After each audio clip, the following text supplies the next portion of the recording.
Essa é uma história baseada na vida real. Nascida negra num mundo de preconceitos, Dona Zulmira carrega uma história que irá abalar suas convicções. Prepare-se para uma narrativa crua e visceral. Coloque-se em seus sapatos, sinta o peso de suas experiências. Os segredos que ela se viu forçada a revelar são tão impactantes e profundos que ela confessou. Se pudesse, os levaria para o túmulo. Aviso, esta história irá envolvê-lo de tal forma que você se esquecerá do mundo ao seu redor. Deixe seu like agora, antes que as emoções o levem para longe. Deixa eu te contar algumas coisas que me aconteceram, tenha paciência. Essa história só fará sentido se você ouvir desde o começo, para compreender a gravidade da minha situação. Conheci meu marido, José Antônio, em 1950. Eu tinha 17 anos e trabalhava no armazém do bairro. Lá eu fazia de tudo, desde lidar com a caixa registradora até limpeza do chão. Ele passava todo dia para comprar pão e sempre dava um jeito de puxar conversa comigo. José Antônio era um rapaz bonito. Por coincidência, ele fazia aniversário no mesmo dia que eu. Saber daquilo criou uma forte conexão entre nós. Ele trabalhava como aprendiz numa oficina mecânica ali perto. Sempre chegava no armazém com as mãos sujas de graxa, mas com um sorriso que iluminava o dia da gente. No começo eu ficava toda sem jeito quando ele aparecia, mas aos poucos fui me acostumando com aquele jeitão brincalhão dele. Minha família era humilde, sabe? Meu pai, seu Antônio, era pedreiro dos bons e minha mãe, Dona Maria, lavava roupa para fora. Nós morávamos em uma casinha modesta, eu e também meus 2 irmãos mais novos, o João e o Pedro. A vida não era fácil. Eu comecei a trabalhar cedo para ajudar nas despesas de casa. Ora, aquele José Antônio com uma história de vida marcada por algumas perdas. Ele costumava dizer que seus pais biológicos entregaram ele aos cuidados dos tios, quando ainda era um neném. Apesar da ausência dos pais, seus tios o acolheram e o criaram com muito carinho e dedicação. Era como se ele fosse filho de sangue mesmo. Mas lá na cidadezinha vizinha de onde ele veio não tinha muitos empregos, sabe? Então ele veio sozinho ali para nossa cidade. Alugou um quartinho improvisado na oficina do seu Manuel. Minha filha, o José Antônio, era esforçado, aprendia rápido. Ele queria ser mecânico. Ele gostava muito do trabalho na oficina, tinha jeito para coisa. Sonhava em ter seu próprio negócio um dia. Quando eu conheci ele, fiquei impressionada com a dedicação. Trabalhava duro, sabe? Sempre com um sorriso no rosto, mesmo quando as coisas estavam difíceis. A gente foi se aproximando aos poucos, conversando nos intervalos do trabalho dele. Ele me contava dos sonhos dele, de como queria construir uma vida melhor. E eu, boba que só, fui me apaixonando. Tinha algo nele, uma força, uma determinação que me cativou. Lembro como se fosse hoje do dia em que ele me convidou para sair. Era um sábado à tarde, o armazém estava cheio. Ele esperou todo mundo sair e chegou perto do balcão, todo nervoso. "Zulmira", ele disse, "estava pensando se você não queria ir comigo na praça amanhã." Fiquei vermelha que nem um pimentão, mas aceitei na hora. A verdade é que eu não via a hora de ele me chamar para sair. Naquele dia, a gente começou a namorar escondido. Meu pai era brabo, não queria que eu me envolvesse com ninguém antes dos 20 anos. Mas José Antônio era persistente. Ele fazia de tudo para me ver, nem que fosse só por 5 minutos na hora do almoço. Os dias eram duros, sabe? Eu acordava cedinho, junto com as galinhas, ajudava minha mãe com o café, ia para o armazém, trabalhava o dia todo e ainda ajudava em casa à noite, dobrava as roupas que a mãe lavava, eram tantas que canseira. José Antônio não tinha vida mole também não. Trabalhava de sol a sol na oficina, às vezes até nos domingos. Mas a gente sempre dava um jeito de se ver, nem que fosse só para trocar olhares. Com o tempo, José Antônio foi ganhando a confiança do meu pai. Ele era trabalhador, respeitador e todo mundo no bairro gostava dele. Depois de um tempo se conhecendo, ele finalmente pediu permissão para o meu pai para a gente namorar oficialmente. Foi um dia de festa lá em casa.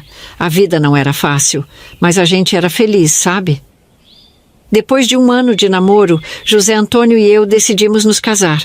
Foi uma cerimônia simples na igrejinha do bairro, com a presença da família e dos amigos mais próximos. Eu estava radiante no meu vestido branco simples, feito por mim e pela minha mãe. José Antônio, todo arrumado de gravata e tudo, parecia não caber em si de felicidade. Neste dia eu conheci o casal de tios dele, Dona Lídia, e seu Laerte. Eram muito queridos, estavam muito felizes por entregar seu amado sobrinho para uma família de bem. Eles trouxeram bastante presentes para ajudar no enxoval. Lençóis, toalhas de mesa, de banho, até um jogo de panela de ferro eles nos deram. Eu amei, pois íamos realmente precisar. Meu pai, seu Antônio, apesar de ser um homem duro, tinha um coração mole. Ele viu o amor verdadeiro entre a gente e decidiu nos ajudar. Como era pedreiro e o terreno da nossa casa era grande, ele construiu uma casa meia-água de alvenaria para a gente nos fundos. Em poucos meses eu já estava de barriga. Foi uma gravidez tranquila, continuei trabalhando no armazém até o dia do parto. Quando chegou a hora, foi uma correria. A parteira do bairro, Dona Jussara, veio às pressas. E depois de horas de trabalho de parto, nasceu nosso primeiro filho. Mas a alegria logo se transformou em preocupação. Assim que o bebê nasceu, a parteira ficou séria. Nosso menino tinha nascido com uma má formação.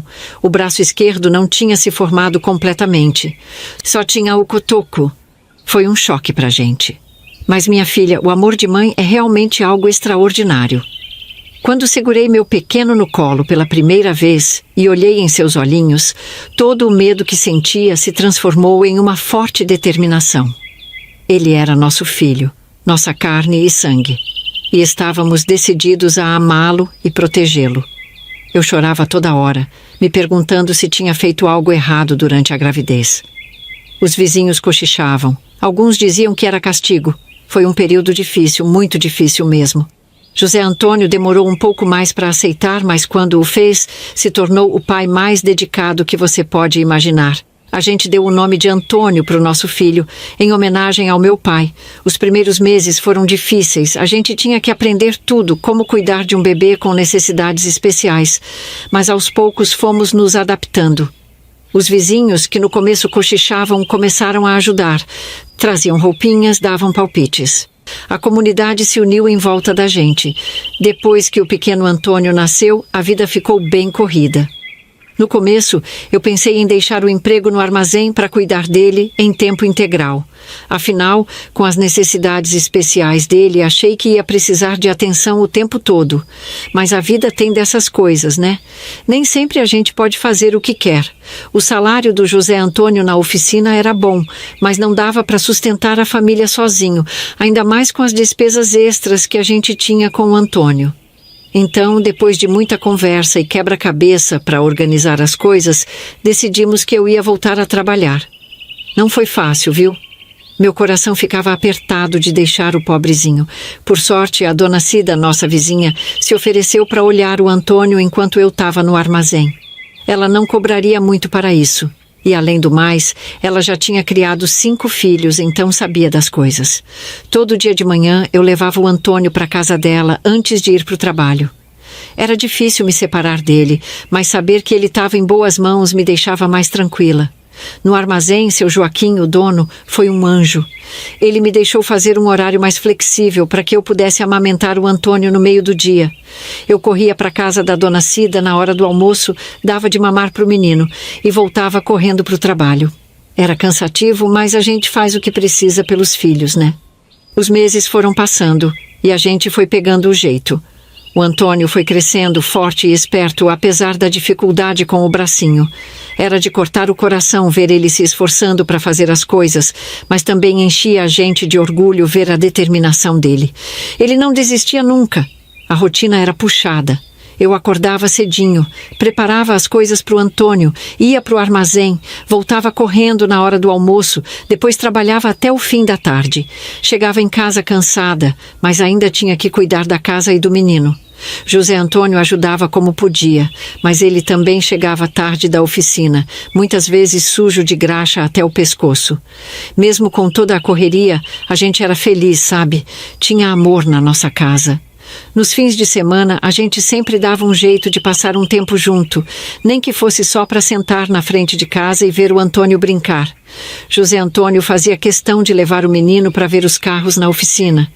E o pequeno ficava fascinado. Só que lá era um lugar perigoso para uma criança, então sempre com o olho bem aberto, sabe? Passou mais 1 ano e 2 meses, e eis que descobri que estava grávida novamente. Foi uma mistura de alegria e preocupação. Por um lado, a gente ficou feliz com a ideia de dar um irmãozinho ou irmãzinha para o Antônio. Por outro, veio aquele medo, sabe? A gente não podia evitar de pensar no que tinha acontecido da primeira vez. Dessa vez fui para o médico logo no início da gravidez. Ele era um doutor muito atencioso. Ouviu todas as nossas preocupações. Sugeriu que eu tomasse umas vitaminas especiais. Disse que podia ajudar o bebê a se formar direitinho. Agarrei essa chance com todas as forças. Tomava as vitaminas religiosamente. Não esquecia um dia sequer. Mesmo assim, a preocupação não saía da minha cabeça. Ficava pensando o que será que eu tinha feito de errado da primeira vez para o meu bebê nascer daquele jeito. Será que tinha sido alguma coisa que eu comi? Algum esforço que eu fiz? A culpa é uma coisa terrível, minha filha. Mas o médico sempre dizia que essas coisas às vezes acontecem, sem ter um motivo claro. Dessa vez eu me cuidei ao máximo. Não levantava peso, comia tudo certinho, descansava sempre que podia. José Antônio também estava super atencioso, não me deixava fazer nada pesado. Até o pequeno Antônio, com seus quase 2 aninhos, parecia entender que a mamãe precisava de cuidados especiais. Quando eu estava com uns 6 meses de gravidez, mais ou menos, decidi tirar uma licença do trabalho no armazém. Foi a melhor coisa que eu fiz, eu já estava tão cansada, sabe? Cuidar do Antônio, da casa, trabalhar, tudo isso com a barriga crescendo, era muita coisa. Seu Joaquim do armazém foi muito compreensivo. Os últimos meses da gravidez foram de muito repouso e cuidado. Passava boa parte do dia deitada com as pernas para cima. A mãe dizia que era bom para melhorar o inchaço das pernas e pés. O Antônio era o que dava mais trabalho. Ele era bem arteiro. Eu fazia pequenos trabalhos manuais para me distrair, sapatinhos, casaquinhos de lã, mantinha para o neném em crochê e tricô. José Antônio assumiu mais tarefas em casa, mesmo já estando cansado do trabalho na oficina. A ansiedade ia aumentando à medida que a data do parto se aproximava. A gente orava todas as noites implorando para Deus, pedindo para que dessa vez tudo corresse bem. O medo ainda estava lá, no fundo do coração, mas a gente tentava se manter positivo. Afinal, tínhamos feito tudo diferente dessa vez, né? Quando finalmente chegou a hora, foi uma mistura de medo e expectativa. O trabalho de parto começou de madrugada e eu estava bem tensa. O hospital era muito longe da gente. Então José Antônio correu para chamar a dona Jussara, a mesma parteira que fez o parto do Antônio. Minha bolsa já tinha estourado há uns 40 minutos quando ela chegou em casa. E a cabecinha do neném já estava saindo. Foi tudo muito rápido dessa vez. Dona Jussara agiu com a experiência de anos. Em poucos minutos ouvi o choro do bebê e meu coração quase parou. A parteira examinou o bebê com cuidado, limpou e depois de alguns momentos que pareceram uma eternidade, ela sorriu e disse: "É uma menina, Zulmira, e tá perfeita." Ah, que alívio, meu Deus! A gente chorou de tanta felicidade. Nossa filhinha tinha nascido com saúde, com todos os dedinhos das mãos e dos pés. Demos o nome de Maria, em homenagem à minha mãe. Ali, deitada na nossa cama, com José Antônio segurando minha mão e a neném no meu peito, senti que um novo ciclo da nossa vida estava começando. Nessa época, as coisas tinham mudado bastante pra gente, e pra melhor, viu? O José Antônio, meu Deus, como aquele homem tinha progredido. Ele estava trabalhando tanto e ganhando tão bem que quase era sócio do seu Miguel, dono da oficina. Sabe como é que foi? Os carros e caminhões que ele arrumava ficavam tão bons, mas tão bons que o serviço dele começou a ser recomendado para muita gente rica. Tinha gente que vinha de longe só para ele consertar o carro, acredita? E não é que o José Antônio teve uma ideia de ouro. Ele começou a ensinar mecânica para o meu pai, que era pedreiro. Dizia que assim, meu pai poderia ter uma profissão que pagava melhor.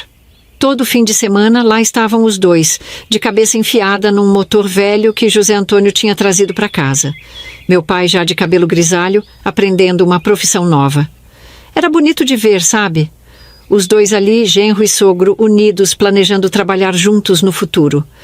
Com o José Antônio ganhando bem assim, eu pude realizar um sonho. Larguei o trabalho no armazém e assumi o papel de dona de casa. Ah, minha filha, que alegria poder ficar em casa cuidando dos meus pequenos. O Antônio já estava com quase 5 anos, esperto que só ele, aprendendo a se virar com um bracinho só, de um jeito que dava gosto de ver. E a Maria, nossa princesinha, crescendo forte e saudável. Eu estava vivendo um sonho, sabe? Cuidava da casa, fazia comidinha fresquinha todo dia para o José Antônio levar para o trabalho de marmita. Dava atenção para os meus filhos, sempre proseava com a mãe e os irmãos. Às vezes eles iam na nossa casa, às vezes a gente ia na deles. Era ótimo morar no mesmo quintal. A Maria mamava no peito, ela já estava com 1 ano e 8 meses, uma mocinha já. Era nosso momentinho especial. Ela dormia que era uma beleza, depois do mamar. Foi nessa época boa, quando a gente achava que tudo estava se ajeitando na vida, que eu descobri que estava grávida de novo. Fiquei sabendo quando a Maria tinha acabado de fazer 1 ano e 9 meses. No começo fiquei meio assustada, sabe? 3 filhos, meu Deus. Mas o José Antônio ficou todo bobo quando eu contei. Já fazendo planos, falando que agora a gente podia dar todo o conforto para essa criança. A gente estava feliz, achando que finalmente a sorte tinha virado para o nosso lado. Eu passava os dias cantarolando, arrumando a casa, pensando em como seria esse novo neném. José Antônio falava em expandir a oficina, quem sabe até abrir uma própria com meu pai como funcionário. Era um tempo de sonhos e esperanças para nossa família. Mas sabe como é? A vida às vezes prega umas peças. Quando tudo parece que está indo bem demais, vem alguma coisa para balançar a gente. Nessa gravidez eu me cuidei direitinho. Mesmo sem receita médica, tomei as mesmas vitaminas que tinha tomado quando estava esperando a Maria. Era o medo, sabe? Medo de ter outro filho com algum problema, que nem o Antônio. Eu rezava todo dia pedindo a Deus que esse bebê nascesse perfeito. Quando chegou a hora do parto, foi a parteira Jussara quem veio fazer o parto em casa, como das outras vezes. A gente estava cheio de esperança. Mas aí veio aquela surpresa que deixou todo mundo preocupado. Assim que o bebê nasceu, um menino, Dona Jussara percebeu que havia algo errado com a perninha direita dele. Disse que o pé estava virado para dentro, como se estivesse torcido, e essa perninha era mais curta também. Foi um baque, viu? A gente ficou desanimado. Lá vamos nós de novo, pensei, com a correria para levar nos médicos, fazer um monte de exame. O José Antônio, coitado, ficou arrasado.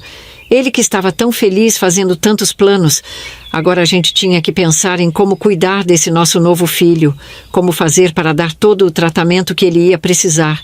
A gente mal sabia que esse era só o começo de uma jornada bem diferente do que a gente tinha imaginado.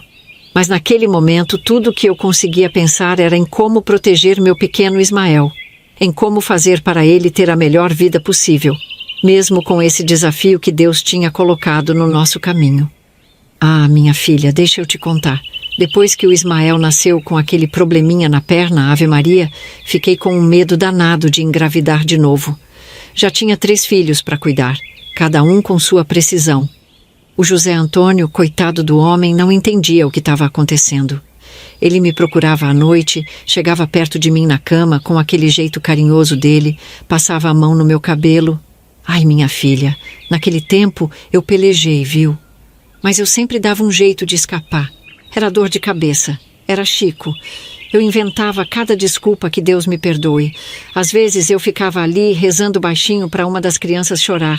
E quando acontecia, menina do céu, eu pulava da cama na mesma hora dizendo que precisava ver o que era.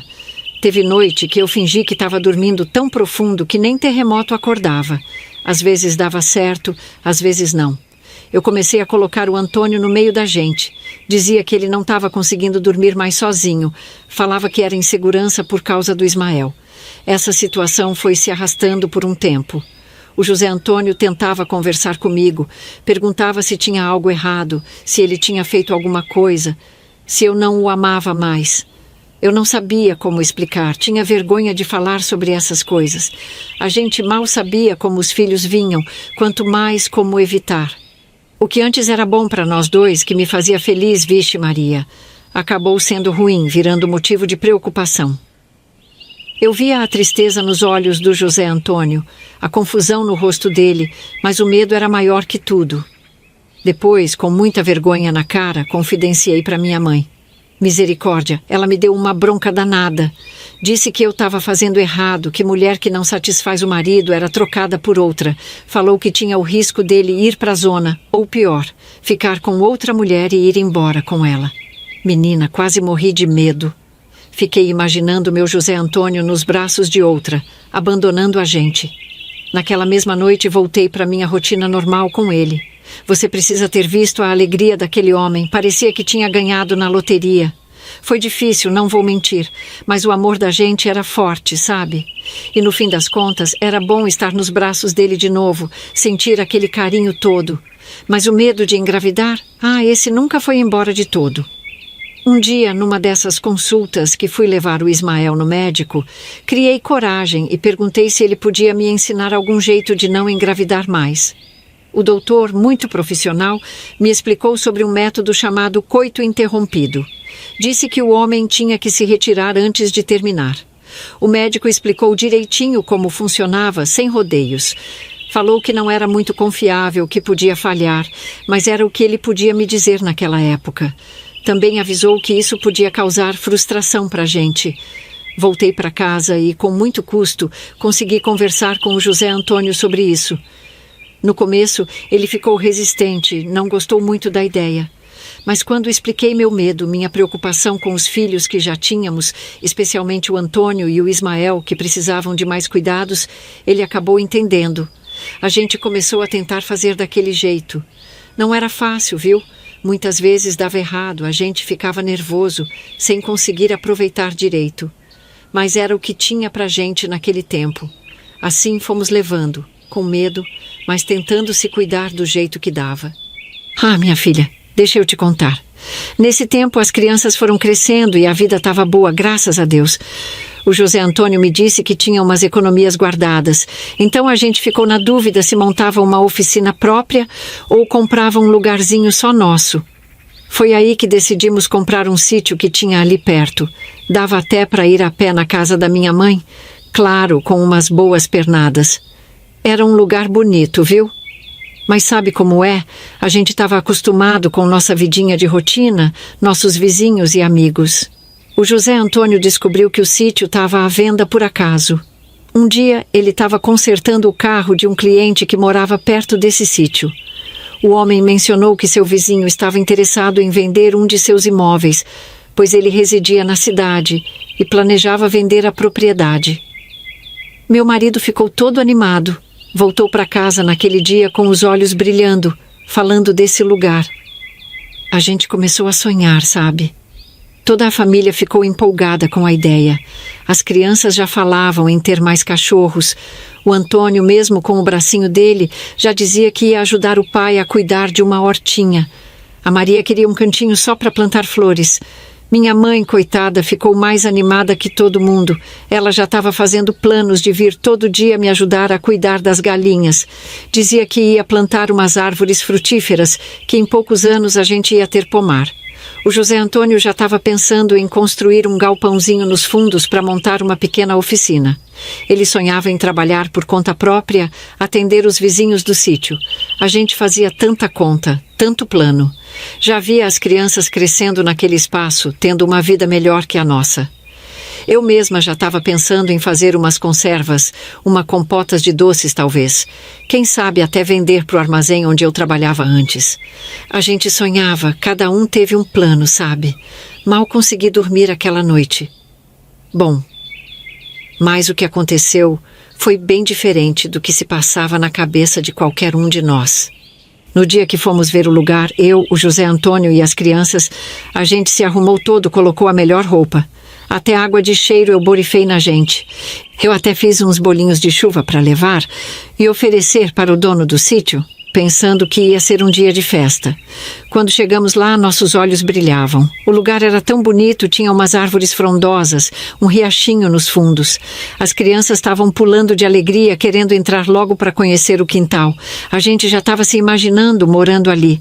Foi então que aconteceu, minha filha. Enfrentamos muito preconceito.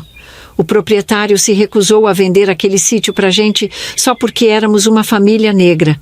Nos deixaram esperando horas debaixo do sol quente, para depois dizer na nossa cara que o lugar já estava vendido.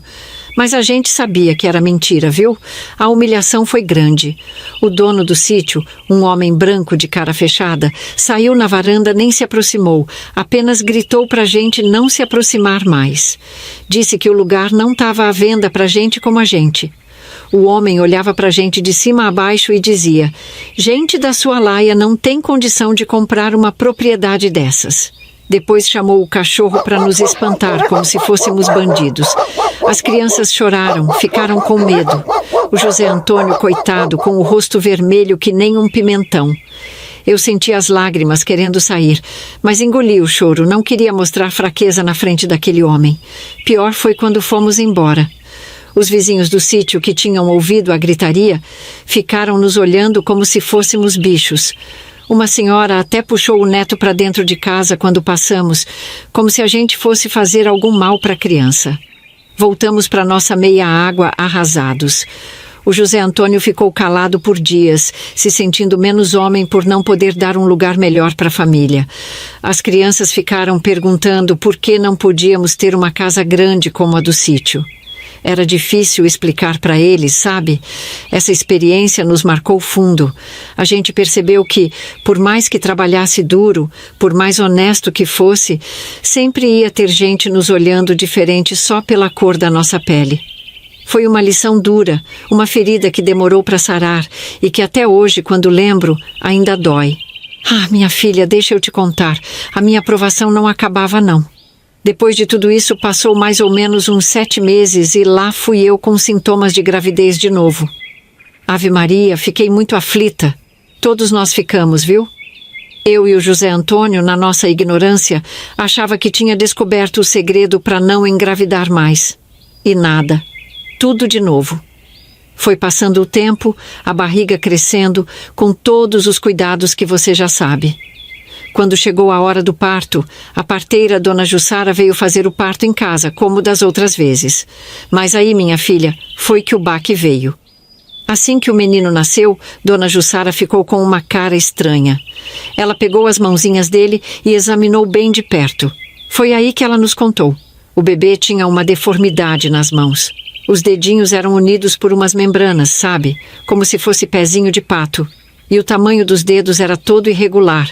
Uns grandes, outros pequenos. O dedinho mindinho era apenas uma pelotinha, um brotinho. Menina, eu chorei tanto que você nem imagina. Que castigo era esse, meu Deus? Eu ficava pensando o que eu tinha feito de errado para merecer isso.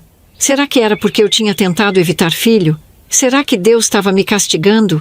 Minha cabeça ficava rodando com esses pensamentos. O José Antônio ficou mudo, coitado. Ele só olhava para o bebê com os olhos cheios d'água, sem saber o que dizer. A gente já tinha o Antônio com o problema no braço, o Ismael com a perninha torta e manca, e agora mais esse. Parecia que cada filho que vinha trazia um desafio novo. Me perguntava por que eles não nasceram igual a minha Maria. As outras crianças ficaram curiosas para ver o irmãozinho, mas quando viram as mãozinhas dele, ficaram assustadas. A Maria chegou a perguntar se ele ia conseguir brincar com eles. Aquilo partiu meu coração em 1000 pedaços. Naquela noite, depois que todo mundo foi dormir, eu fiquei acordada ninando o pequeno José. Olhava para aquelas mãozinhas dele e chorava baixinho. Orava pedindo força, pedindo sabedoria para criar mais esse filho especial. O José Antônio, coitado, passou a noite toda na cozinha, sentado na cadeira de balanço, com o olhar perdido. A gente nem conversou direito, sabe? Cada um estava mergulhado na sua própria tristeza e preocupação. Certo tempo depois, aconteceu algo, digamos, um tanto interessante que garanto vai te deixar de boca aberta. Era noite e, do nada, chegou uma senhora toda desesperada no nosso bairro. Ela ia de casa em casa, pedindo socorro bem alto. Eu vi o alvoroço e corri para ajudar. A senhora estava segurando no colo dela um neném todo embrulhadinho na manta. Ela procurava desesperadamente pela Dona Jussara, a parteira. Só que a Dona Jussara morava mais longe da minha casa, quase do outro lado do bairro. Essa senhora dizia aos prantos que a netinha dela estava à beira da morte, que ninguém sabia o que era. A neném chorava sem parar, um choro tão sofrido que partia o coração. Eu me compadeci da situação e me ofereci para segurar a neném nos braços, para ver se podia ajudar de alguma forma. A senhora ficou com uma cara que não queria me dar a criança, sabe? Olhou para mim de cima a baixo, hesitante. Mas acho que o desespero falou mais alto e ela acabou me entregando a neném. A gente foi para a casa da minha mãe, que era ali perto. No sofá da sala eu tentava ninar a pequena, mas nada adiantava. Foi quando do nada a bebezinha começou a procurar o peito, sabe como é? Aquele movimento que os bebês fazem quando estão com fome. Eu percebi na hora que ela queria mamar, deve ter sentido o cheiro do meu leite. Olhei para a senhora e perguntei se podia dar de mamar para ela, só para ver se era isso que ela queria. A senhora, ainda nervosa, disse que eu podia fazer o que fosse para salvar sua neta. Minha filha, quando eu tirei o peito para fora, aquela recém-nascida pegou valendo. Sugou tão forte que até me assustei. Ela mamava feito doida, quase se afogando no leite. A coitadinha só tinha fome, imagina só. Fiquei pensando que provavelmente a nora da senhora, que ela dizia ser a mãe da neném, não tinha leite suficiente ou algo parecido. Foi o que me passou pela cabeça naquela hora. Depois que a netinha dela se fartou de leite, caiu num sono profundo, toda satisfeita. Foi aí que a senhora nos contou que sua nora estava quase morrendo em casa. Ela tinha vindo procurar ajuda não só para bebê, mas para a mãe também. Eu não podia ficar parada, né? Deixei as crianças com meu pai e meus irmãos que estavam por ali, e eu, o José Antônio e minha mãe, fomos com a senhora. Entramos no carro dela, era um carro chique, desses que a gente não via muito por ali, e seguimos para a casa deles. Quando chegamos, minha filha, era uma casa de rico mesmo, daquelas grandes com jardim na frente e tudo mais. A gente ficou meio sem jeito de entrar, mas a situação era de emergência. Lá dentro, encontramos a nora da senhora deitada numa cama enorme, pálida como um fantasma. Tinha umas empregadas em volta, todas nervosas, sem saber o que fazer. José Antônio voltou com o motorista deles e o marido da moça para ir buscar a parteira Jussara. Enquanto eu e minha mãe fomos ver como a moça estava, ela gemia muito, estava muito febril, suando. Eu senti muita dó. Era uma cena que eu nunca vou esquecer. Ali estava eu, uma mulher simples, numa casa de gente rica, tentando ajudar uma moça que provavelmente nunca tinha passado necessidade na vida. Mas naquela hora, éramos só duas mães, uma precisando de ajuda e a outra querendo ajudar. Quando me aproximei da moça na cama, logo percebi o que estava acontecendo. O seio dela estava duro igual pedra, inchado e vermelho. Na hora, reconheci o problema. Era mastite. Já tinha visto isso antes com outras mulheres do bairro e até eu mesma já tinha passado por isso. A mastite é uma inflamação no seio que acontece quando o leite fica parado lá dentro, sabe? Geralmente ocorre quando a mãe não consegue amamentar direito ou quando o bebê não suga o suficiente para esvaziar o peito. É uma dor terrível, parece que o peito vai explodir e ainda vem com febre alta que deixa a gente prostrada. Toquei de leve no seio dela e ela gemeu de dor. Coitada, devia estar sofrendo há horas. Virei para a sogra dela e perguntei: faz quanto tempo que ela está assim? E por que não chamaram um médico? A senhora, ainda nervosa, respondeu que tinha começado na noite anterior. Não tinham chamado o médico porque achavam que ia passar sozinho. Balancei a cabeça pensando como a falta de informação podia causar tanto sofrimento. Olhei para minha mãe, que já tinha entendido a situação, e ela foi logo pedindo umas toalhas limpas. Dona, eu disse para a senhora, sua nora está com mastite. É uma inflamação no seio por causa do leite parado. Precisamos tirar esse leite para ela melhorar. A senhora ficou me olhando meio desconfiada no começo, mas depois assentiu. Acho que naquela hora ela percebeu que, rica ou pobre, negra ou branca, todas as mães passam pelos mesmos problemas. Pedi para trazerem água morna e umas compressas. Expliquei para a moça o que ia fazer, tentando acalmá-la. Comecei a fazer uma massagem delicada no seio dela, para ajudar a descer o leite. Era dolorido para ela, coitada, mas necessário. Enquanto isso, minha mãe preparava um chá de erva doce, que ajuda a aumentar a produção de leite. Foi um trabalho demorado e delicado. A gente alternava as compressas mornas com a massagem, sempre com cuidado para não machucar mais. Aos poucos, o leite foi saindo e a moça foi sentindo alívio. Depois de um tempo, quando o pior já tinha passado, ensinei para ela como amamentar direito, como posicionar o bebê para sugar melhor e esvaziar todo o seio. Expliquei a importância de não deixar o leite acumular e como prevenir a mastite. Afinal, ela era mãe de primeira viagem e a sogra não era muito entendida de certos assuntos. Foi uma experiência e tanto, viu? Ver aquela moça rica olhando para mim com tanta gratidão. Quando finalmente chegaram com a dona Jussara, a situação já havia melhorado bastante. Ela expressou surpresa pelo que conseguimos fazer e comentou com a senhora de nome Lourdes que se tivessem demorado mais um pouco, poderiam ter perdido tanto a nora quanto a netinha. Antes da gente sair da casa deles naquele dia, a senhora nos abraçou chorando de emoção e agradecendo sem parar. A gente ficou até sem jeito com tanto agradecimento, sabe? Mas foi no dia seguinte que aconteceu o mais improvável. Lá pelas 9 da manhã, a gente ouviu um carro parando na frente da casa da minha mãe. Não era comum ver carros tão chiques por ali, então a vizinhança ficava curiosa. Quando olhamos pela janela, vimos a mesma senhora do dia anterior descendo do carro. Mas ela não estava sozinha. Um senhor alto de terno sofisticado desceu com ela. A senhora, toda animada, já foi entrando e falando: "Trouxe meu marido para agradecer a vocês por terem salvado a vida da nossa nora e netinha." Mas aí, minha filha, foi que o mundo pareceu parar. Quando eu e o José Antônio vimos aquele homem, ficamos paralisados. O homem também ficou com uma cara de espanto quando nos viu. Era como se tivesse visto um fantasma. Sabe por quê? Aquele senhor era o mesmo homem que tinha nos enxotado do sítio a cachorros no dia que fomos conhecer para comprar. Aquele mesmo que tinha dito que gente como a gente não podia comprar a propriedade dele. Foi um momento de silêncio que pareceu durar uma eternidade. A senhora, sem entender o que estava acontecendo, olhava confusa de um lado para o outro. O José Antônio estava tão tenso que eu podia ver as veias do pescoço dele saltando. O homem foi o primeiro a falar. Com a voz tremendo um pouco, ele disse: Vocês são aquela família que foi ver o sítio?" Eu respirei fundo e respondi: "Sim, senhor, somos nós mesmos." A senhora, ainda sem entender, perguntou: "Vocês já se conhecem?" Foi aí que o homem fez algo que eu nunca esperava ver. Ele abaixou a cabeça, visivelmente envergonhado, e disse: Eu cometi um erro terrível com essa família. Um erro que agora vejo o quanto foi tolo e preconceituoso." Ele se virou para a gente e, com lágrimas nos olhos, continuou: "Eu não tenho palavras para expressar o quanto me arrependo do que fiz. Vocês, que eu tratei tão mal, salvaram a vida da minha nora e da minha netinha. Como eu pude ser tão cego?"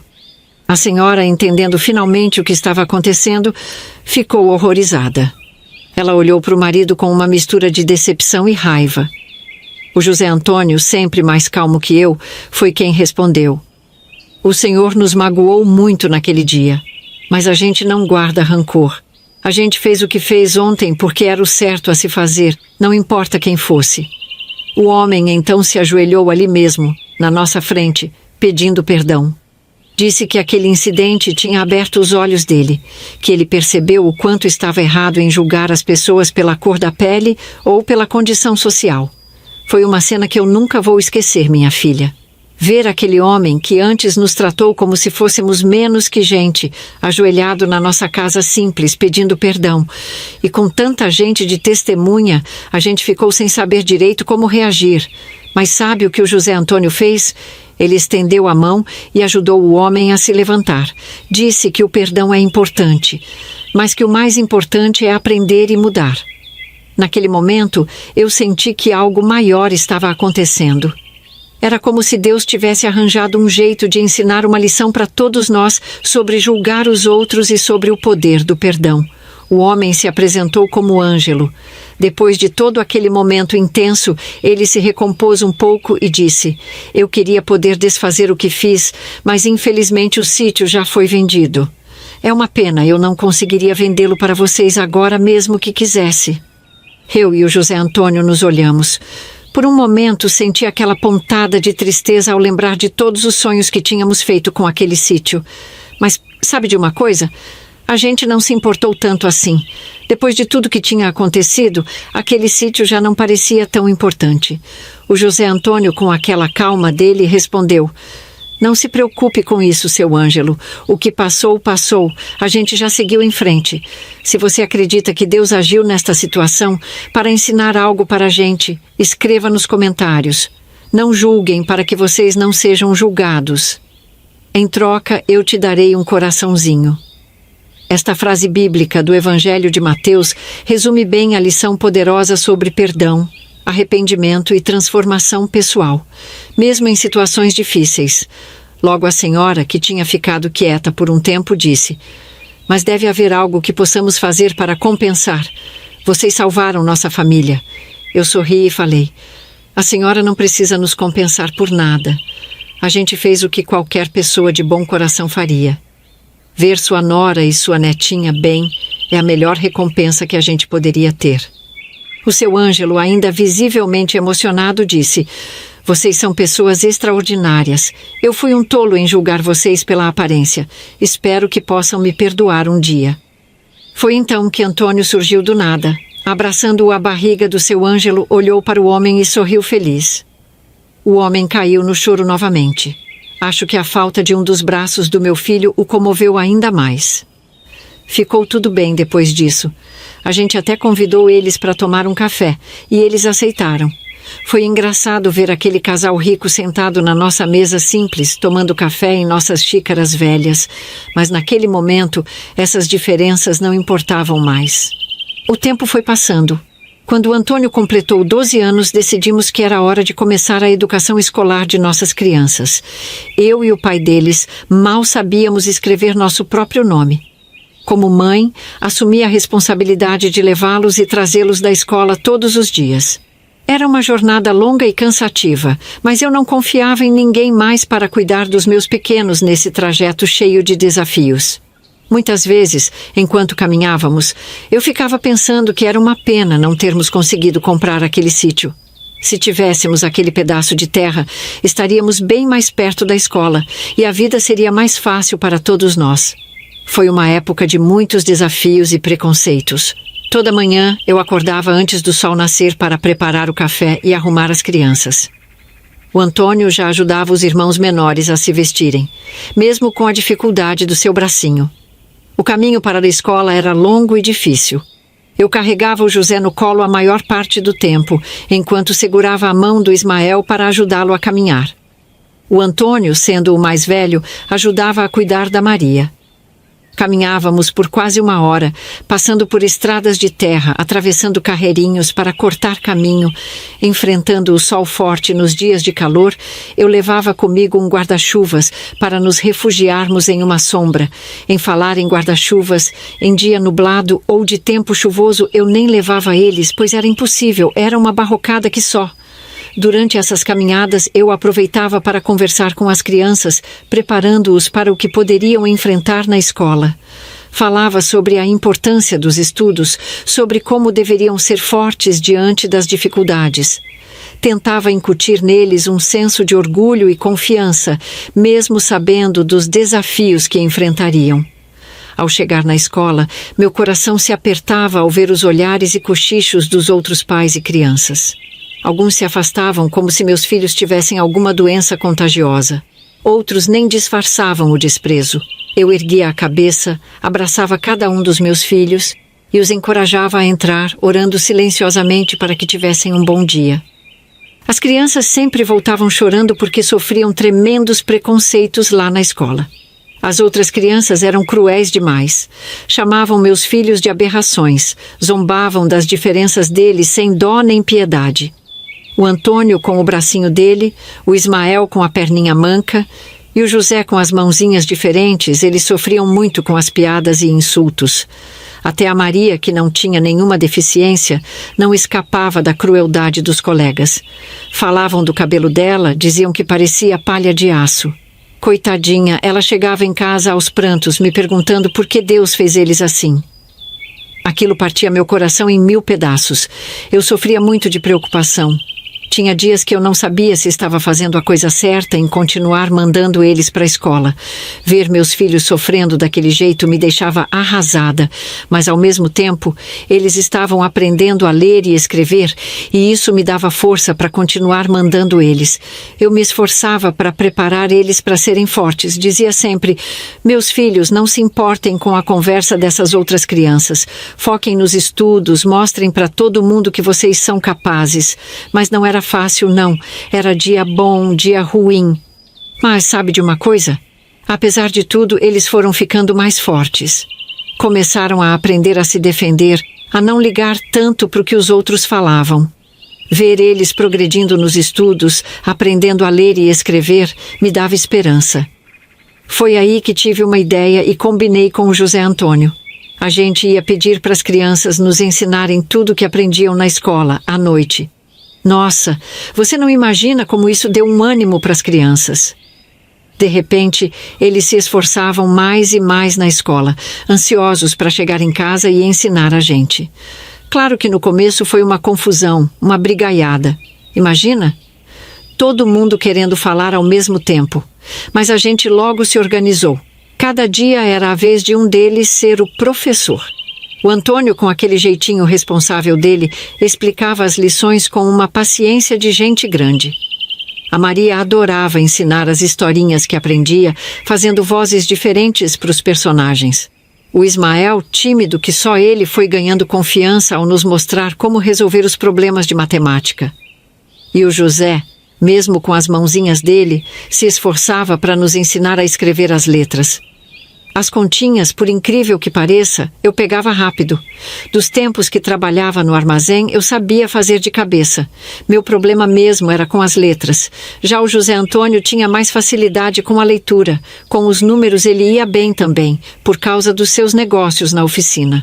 Foi lindo de ver como isso mudou nossa família. As crianças chegavam da escola animadas, orgulhosas por terem algo novo para nos ensinar. A gente sentava todos juntos depois do jantar. Às vezes até esquecia da hora de dormir, tão entretidos que ficávamos com as lições. Em 1 ou 2 anos, acredita? Eu e o José Antônio já sabíamos ler e escrever tudinho, graças aos nossos filhos abençoados. Foi um tempo de muito aprendizado para todos nós. A gente cresceu junto, sabe? Aquelas noites de estudo em família são lembranças que guardo com muito carinho. O tempo foi passando, minha filha, e as crianças foram crescendo. Nossa casinha, há tempos, estava apertada. Um dia, sentados na mesa da cozinha depois do jantar, o José Antônio olhou para mim e disse: Zulmira, acho que está na hora da gente procurar uma casa maior. As crianças precisam de mais espaço e seria bom ficar mais perto da escola deles. Era uma época de muitas chuvas e eles estavam faltando muita aula, eu concordei, com medo de eles se tornarem repetentes de ano. Fiquei com o coração apertado só de pensar em sair dali, onde a gente tinha vivido tanta coisa. Mas sabia que ele tinha razão. As crianças precisavam de mais espaço e a gente já tinha condições de dar uma vida melhor para eles. A verdade é que fiquei traumatizada ao buscar um novo lar depois de tudo o que aconteceu no sítio, mesmo que a situação tenha se resolvido depois. Começamos a procurar uma propriedade na cidade. O pessoal da região já conhecia a gente, de ver eu e as crianças indo para a escola todos os dias. Não tinha mais aqueles olhares de curiosidade e maldade que a gente sofria antes. Parece que eles já tinham se acostumado com nossa presença, sabe? Achamos muitas casas à venda.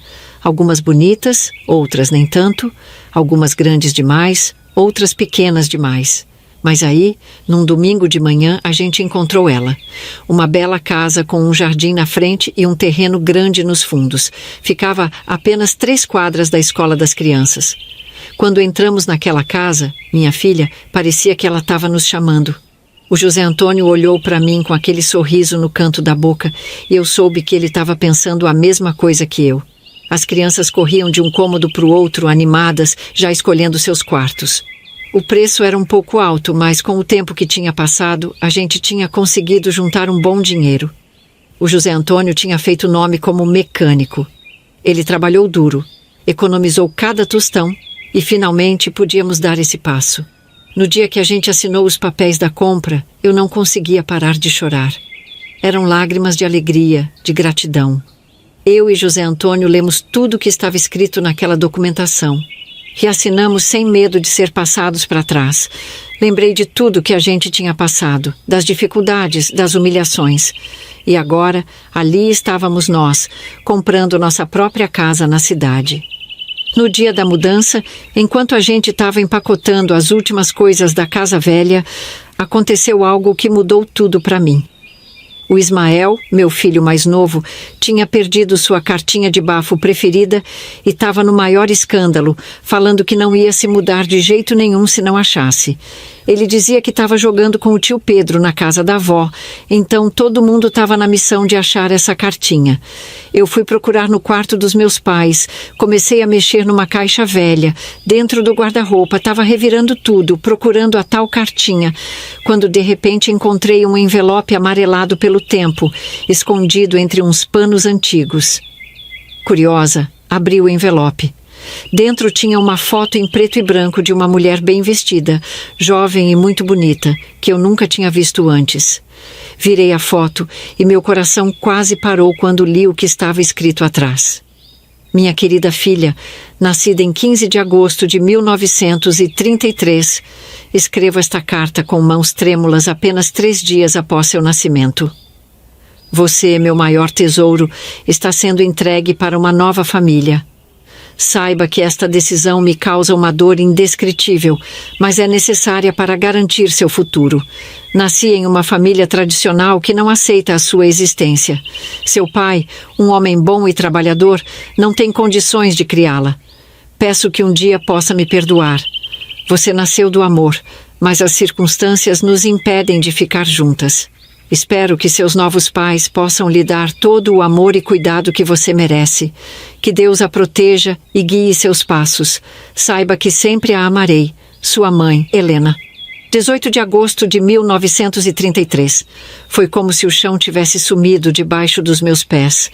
Aquela data de nascimento, 15 de agosto de 1933, era exatamente a minha. Não havia dúvida. Esta carta era mesmo para mim. Ali, naquele momento de alegria com a mudança, eu descobri que meus pais, aqueles que eu amei a vida toda, não eram meus pais de sangue. Foi um baque tão grande que fiquei sem ar por um instante. 1000 perguntas passaram pela minha cabeça. Quem era essa Helena? Como ela teve coragem de me entregar com apenas 3 dias de vida? E por que meus pais nunca tinham me contado nada disso? Me senti perdida, como se não soubesse mais quem eu era de verdade. Ouvi a voz do José Antônio me chamando lá da sala, perguntando se eu tinha achado a cartinha do Ismael. Rapidinho, guardei a foto de volta no envelope e coloquei dentro da minha blusa. No meio da correria da mudança, com as crianças animadas, o José Antônio organizando as caixas, eu me vi perdida nas minhas emoções. Queria gritar, chorar, fazer 1000 perguntas. Mas algo dentro de mim dizia que aquele não era o momento. Resolvi que ia falar com minha mãe, e quer dizer, com a mulher que me criou como mãe, depois que a poeira da mudança baixasse. Afinal, ela ou o pai eram os únicos que podiam me dar as respostas que eu tanto precisava naquele momento. O resto do dia foi um borrão. Eu ajudava com a mudança, sorria para os meus filhos, conversava com o José Antônio, mas minha cabeça estava longe. Olhava para minha mãe, que tinha vindo ajudar na mudança toda animada, e me perguntava se ela me amava de verdade, mesmo eu não sendo filha dela de sangue. Quando finalmente chegamos na casa nova e todo mundo estava comemorando, eu me senti estranha. Era como se eu tivesse mudado não só de casa, mas de vida inteira. Tudo que eu achava que sabia sobre mim mesma, de repente, parecia incerto. Naquela noite, deitada na cama nova, com o José Antônio roncando do meu lado, eu não consegui dormir. Ficava pensando em Helena, imaginando como ela era. Como deve ter sido difícil para ela me entregar tão pequeninha. Será que ela ainda estava viva? Será que eu tinha outros irmãos que não conhecia? Guardei esse segredo comigo. Queria entender tudo antes de contar para o José Antônio e para os meus filhos. 2 dias depois da mudança, quando as crianças já tinham voltado a frequentar a escola, eu criei coragem e fui até a casa da minha mãe. O coração batia forte no peito, minhas mãos suavam frio. Levei a foto comigo, escondida na bolsa. Quando cheguei lá, minha mãe estava na cozinha fazendo um bolo. O cheiro doce encheu meus pulmões, me lembrando de tantas tardes da minha infância. Por um momento, quase desisti de tocar no assunto. Mãe, eu disse, a voz tremendo um pouco, preciso conversar com a senhora sobre uma coisa. Ela se virou limpando as mãos no avental e sorriu, mas o sorriso sumiu quando viu minha cara séria. Sentamos na mesa da cozinha. Com as mãos tremendo, tirei a foto da bolsa e coloquei na mesa. Mãe, o que é isso? A reação dela foi imediata. A negrinha ficou branca. Suas mãos tremiam quando pegou a foto. Onde você achou isso? Andou mexendo nas minhas coisas, é? Ela perguntou, a voz quase um sussurro. Na mudança, mãe.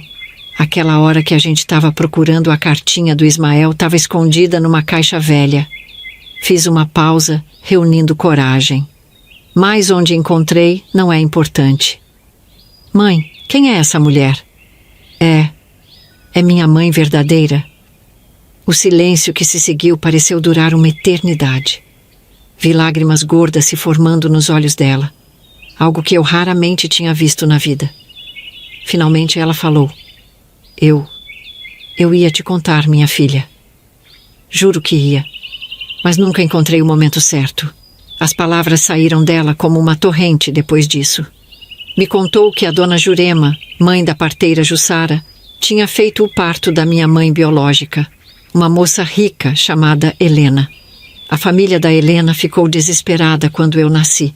Não queriam o escândalo de uma moça de família rica ter um bebê com um empregado negro.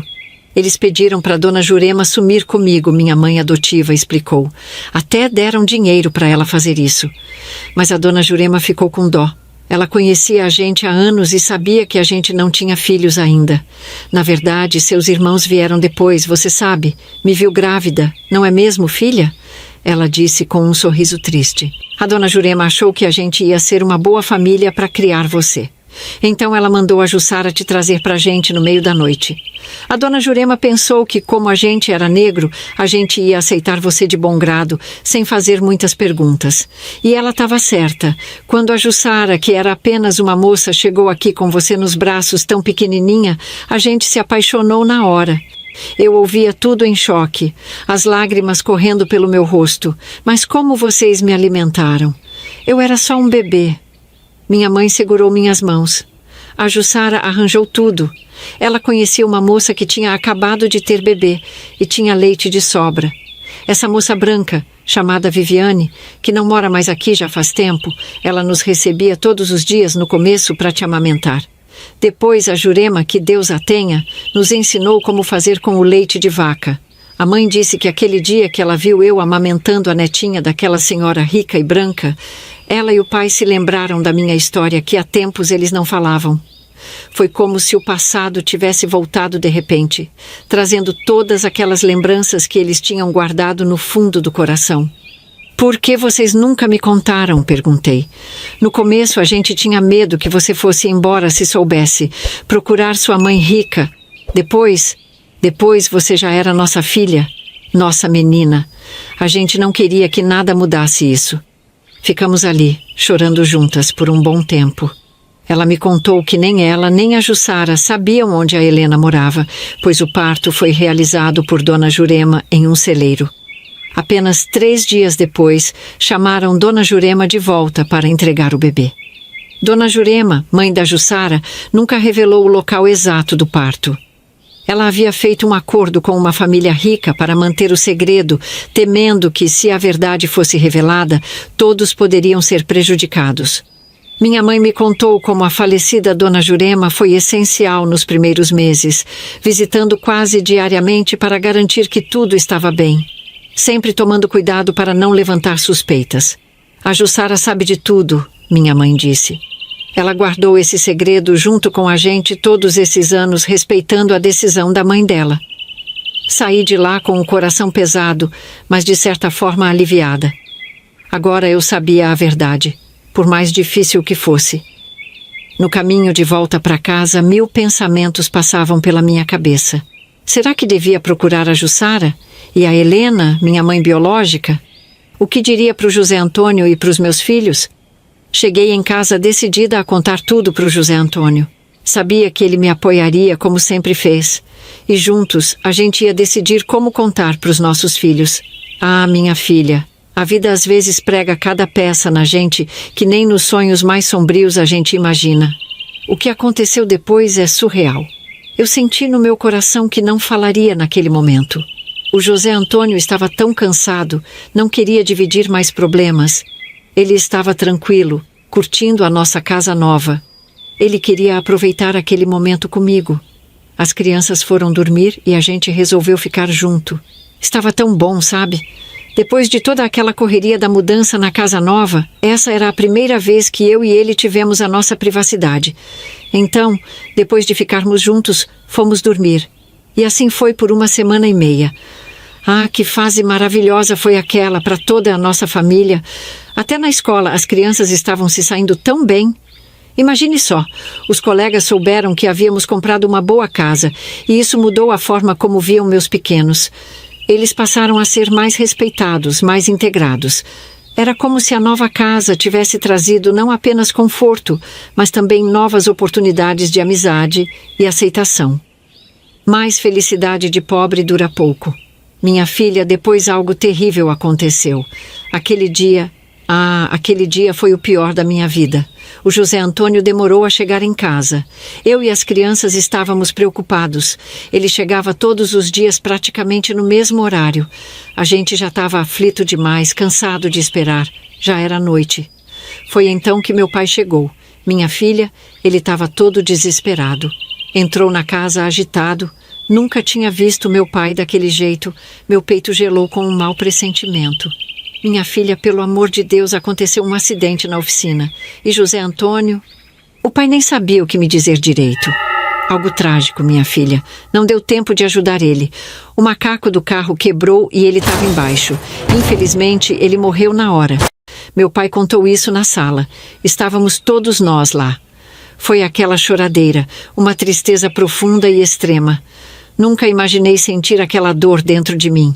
E ver as crianças chorando e desesperadas daquele jeito, essa, com certeza, foi a pior parte. Naquela hora, parecia que o mundo tinha acabado. O José Antônio, meu marido, o pai dos meus filhos, tinha partido assim, de repente e da pior forma possível. Eu não sabia o que fazer. Como é que eu ia seguir em frente? Como é que eu ia criar nossos filhos sozinha? Aquela noite foi a mais longa da minha vida. Foi um baque tão grande e tão doloroso. A gente nunca está preparado para uma coisa dessas. Mas ali, naquela noite, com meus filhos chorando nos meus braços, eu sabia que ia ter que ser forte. Mas como, minha filha? Como é que a gente segue depois de uma coisa dessas? Essa é realmente a parte mais dolorosa da minha vida. Não vou relatar os detalhes para vocês porque eu sofro demais. Só o que posso dizer é que o caixão do meu marido foi fechado no velório. Ele estava todo desfigurado, simplesmente inacreditável. Bom, o que vou contar agora é algo que vai surpreender você, arrepiar todos os seus cabelos, assim como aconteceu comigo. A funerária entrou em contato comigo, informando que precisava dos documentos dele e até das roupas para o corpo. Mesmo que o caixão não fosse ser aberto, escolher aquelas roupas foi uma tarefa dolorosa. Cada peça parecia ainda guardar o cheiro dele, e só Deus sabe o que senti naquele momento, mergulhada em lembranças e saudades. Foi enquanto eu procurava esses documentos que avistei a velha Bíblia dele. Ele tinha ela há anos. Foi o tio dele, Laerte, que deu. Ela ficava aberta na parte dele do guarda-roupa, cheia de coisas no meio. A capa de couro preta estava gasta pelo tempo. José Antônio usava aquela Bíblia como se fosse um cofre sagrado, um lugar onde depositava suas esperanças e recordações. Dentro dela havia notas de dinheiro que ele colocava ali para Deus multiplicar. Havia também fotos de cada membro da família, algumas bem antigas. Entre as páginas estavam bilhetes, recortes de jornal e pequenas lembranças que ele considerava importantes. Eu comecei a folhear as páginas amareladas. De repente, eu vi algo familiar. Um envelope parecido com aquele da foto da minha mãe biológica. Eu pensei, ué, será que ele sabia e pegou e depois me contaria? Bom, não entendendo direito, eu resolvi abrir. E para minha surpresa, era a foto da minha mãe Helena, sim. Mas não era a mesma foto. Minha filha, senti um frio na barriga e quase caí para trás. Dessa vez a Helena estava num lugar diferente, com outro vestido.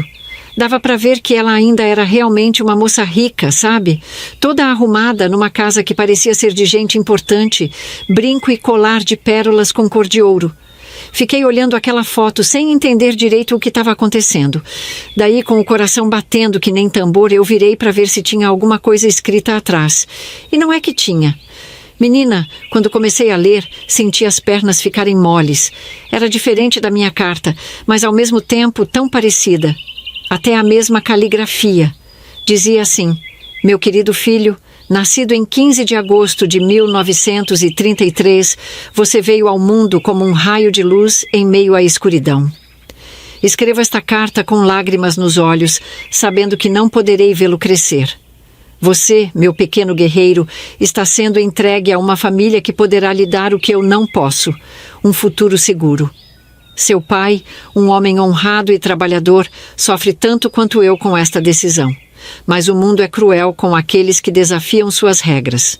Um dia, espero que entenda que fizemos isso por amor, para protegê-lo. Carregue sempre consigo a força que já demonstrou ao nascer. Seja corajoso, seja justo, seja feliz. E saiba que, onde quer que eu esteja, meu amor por você será eterno. Que Deus o proteja e guie seus passos. Sua mãe que o ama incondicionalmente. Helena. 18 de agosto de 1933. Fiquei ali parada olhando para aquela foto, simplesmente não acreditando. E olha, minha filha, antes mesmo de terminar de ler aquela carta, eu já havia entendido. Éramos irmãos gêmeos. Mas eu não entendia como as coisas não se encaixavam. Podia até ser que a gente fosse parecido, mas iguais jamais. Que baque, minha filha, que baque. Então eu me negava a acreditar naquilo. Isso deve estar errado. Eu não aceito. Comecei a pensar sobre tudo que sabia de José Antônio, que foi criado pelos tios, porque seus pais rejeitaram ele. Ele não tinha outros parentes que eu soubesse. Como é que a gente podia ser irmãos e não saber? Como é que a gente foi parar em famílias diferentes? E por que, meu Deus, por que a gente foi se encontrar e se casar sem saber de nada disso? Com tantos homens neste vasto mundo, o que eu vi no meu próprio irmão? Aquilo me corroía por dentro, a culpa bateu forte em mim. Era muita coisa para processar, sabe? Naquela hora, minha filha, eu só queria chorar. Chorar de confusão, de raiva, de tristeza. Era como se o chão tivesse sumido debaixo dos meus pés. Minha querida, por fim veio o pensamento mais doloroso de todos. Nossos filhos. Ah, meu Deus, nossos filhos. Foi como se um raio tivesse me atingido. De repente tudo fazia um terrível sentido. As deformidades deles, aquelas coisas que os médicos nunca conseguiram explicar direito. Estava tudo ali, escancarado na minha frente. Senti um aperto no peito que quase não me deixava respirar. Que judiação, pensei. O que Deus foi permitir? Por que a gente? Por que nossos filhos tinham que sofrer por causa de um segredo que nem a gente sabia que existia? Fiquei pensando em cada momento difícil que a gente passou com as crianças, cada olhar torto que a gente teve que aguentar na rua por causa de pessoas ignorantes e preconceituosas. Logo eu fui interrompida pela minha mãe, que chegou rapidamente na minha casa. Ela estava chorando muito e me abraçou forte para me confortar. Por um momento, eu tinha me esquecido da grande perda que tinha acabado de sofrer. A dor voltou com tudo. A mãe logo viu a foto na cama, mas acho que ela pensou que fosse a minha, porque ela não disse nada. Eu acabei não falando nada também. Guardei aquela dor só para mim, o segredo de que eu era irmã gêmea do meu marido. Foi difícil, sabe? Ter aquele segredo pesando no peito, junto com toda a dor da perda do José Antônio. Eu olhava para as crianças e pensava em tudo que eu tinha descoberto. Pela manhã, eu e eles nos despedimos de José Antônio, e agora nunca mais em nossas vidas a gente olharia para ele. Tivemos que aguardar um dia para os tios de José Antônio chegarem da cidade onde moravam. Olha, para te falar a verdade, eu nem sei quem avisou eles, pois eu não estava com cabeça para nada. Eles pediram para não enterrar o sobrinho sem eles se despedirem. Quando a dona Lídia e seu Laerte chegaram, foi uma tristeza só. Eles conheceram as crianças no velório. Abraçaram cada sobrinho com tanto carinho. E tristeza, sabe? Era a primeira vez que estavam vendo os meninos. Até então só me conheciam, pois vieram no dia do nosso casamento. Que crueldade, conhecer os sobrinhos em circunstâncias tão difíceis. A dona Lídia lamentava profundamente, dizendo: coitadinho do meu José Antônio, tão jovem, apenas 39 anos. Acabou de comprar uma casa boa para a família, depois de tanto trabalho, agora que ia aproveitar a vida. Não é justo, meu Deus do céu, partir desse jeito tão trágico e repentino. Eu não me conformo. Suas palavras eram carregadas de dor e incredulidade, refletindo a tristeza que sentia pela perda precoce do sobrinho, que na verdade era um filho. Ela expressava sua revolta, dizendo que não queria mais saber de Deus, pois acreditava que ele não deveria ter permitido uma tragédia dessas. A dor de Dona Lídia era tão intensa que abalava sua fé, deixando-a sem respostas para seu sofrimento. O seu Laerte, percebendo o desespero da esposa, a abraçava com ternura e dizia: calma, não fala bobagem. Tentava confortá-la, mesmo que ele próprio estivesse arrasado. Quando tudo acabou, eles foram lá para casa para posar. Eu, como quem não quer nada, acabei perguntando quando tive a oportunidade. Estávamos só nós três, e eu queria saber sobre aquela foto. Eu disse: José Antônio me mostrou a foto da mãe biológica dele faz pouco tempo. Então eles me disseram: sim, minha filha, nunca escondemos dele sua origem. Ele sabia que a Helena e seu pai, por seus motivos, não puderam ficar com ele. Eu perguntei quem deixou ele lá. A dona Lídia me contou. Foi a dona Jurema, que Deus a tenha. Ela era amiga de infância da gente. Ela e sua família moravam ali na nossa cidade. Depois que ela se casou com o finado seu João, ela veio morar aqui na sua cidade. Então eu pensei que a dona Jurema, esperta que só ela, levou o José Antônio para bem longe. Provavelmente ela fez isso para que a gente nunca tivesse chance de se encontrar. Então eles continuaram a conversa. A dona Lídia comentou como sempre ficavam sabendo das notícias da família através das cartas que José Antônio enviava mensalmente. A cada novidade, eles se emocionavam profundamente. Ela prosseguiu, relembrando a época em que a caligrafia das cartas mudou. José Antônio havia explicado que agora era ele mesmo quem escrevia, pois tinha aprendido com os filhos. Nossa, quando ela falou aquilo, me deu uma nostalgia danada. Que saudades daquela época. A gente era tão feliz. A tia acrescentou que foi lindo para eles acompanharem o crescimento e a evolução de José Antônio na cidade. Cada carta era uma prova do quanto ele estava se desenvolvendo e se adaptando à vida urbana, o que lhes trazia uma alegria imensa. Os tios falaram que ficavam tranquilos, sabendo que o José Antônio tinha um casamento feliz. Para eles, era um alívio saber que, apesar de tudo, ele tinha conseguido construir uma vida boa. Minha filha, enquanto eu ouvia tudo aquilo, sentia um frio na barriga. Como dizer que o plano da dona Jurema não tinha dado certo, que eu e o José Antônio tínhamos nos encontrado e nos casado sem saber de nada? Eu simplesmente não podia revelar isso. Guardei aquilo comigo, mais um segredo pesando no peito. Quando cheguei ao nosso quarto, a tristeza me consumia. Meu companheiro não estava ao meu lado e eu sentia um imenso vazio. Só quem já passou por uma perda dessas entende o que estou falando. Não conseguia parar de pensar que o José Antônio partiu sem conhecer toda a verdade. Passado um tempo, eu decidi procurar a parteira, a dona Jussara. Chegando lá, a Jussara me atendeu toda educada. Me convidou para entrar e sentar. Eu não fiz rodeios, não. Comecei a contar tudo para ela. Mostrei as fotos e tudo que você já sabe. Minha filha, você precisava ver. A dona Jussara começou a chorar, lembrando de tudo. Ela ficou ali, chorando e balançando a cabeça, como se não acreditasse que tudo aquilo estava voltando à tona. Eu fiquei esperando ela se acalmar um pouco. Depois de um tempo, ela enxugou as lágrimas. Os olhos dela estavam cheios de tristeza, sabe? Como se ela estivesse carregando um peso enorme todos esses anos. Eu sempre temi o dia que isso ia acontecer, ela disse, a voz tremendo. Nessa hora, meu coração disparou. O que será que a dona Jussara sabia? Foi então que ela começou. Disse que não sabia que éramos irmãos, nem imaginava isso. Ela falou que só ia contar a verdade porque a mãe dela tinha falecido. Começou contando que naquele dia, a mãe dela apareceu na casa delas com 2 recém-nascidos.